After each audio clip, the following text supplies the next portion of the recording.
wato wani fa duk ya ƙara rayuwarsa wajen aiki alheri amma wallahi zai zo gaban Allah bai da komai saboda duk ba don Allah ya yi ba yana da manufa a ransa wala fa unabbi'ukum bil akhsarina amala alladhina dhalla sa'yuhum fil hayati ad-dunya wa hum yahsabuna annahum yuhsinuna sun'a to babu hadari irin ka dauka kana daidai alalin ba daidai kake ba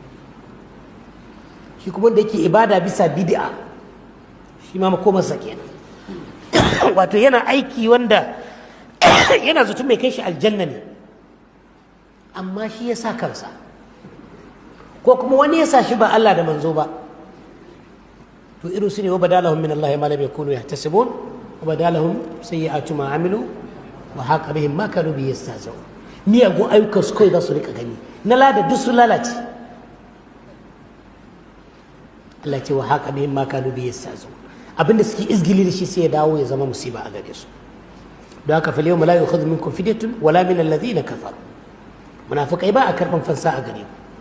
don ba ku da abin da za ku bayar ku fanshi kanku sannan kafirai ma ba a karban fansa gare su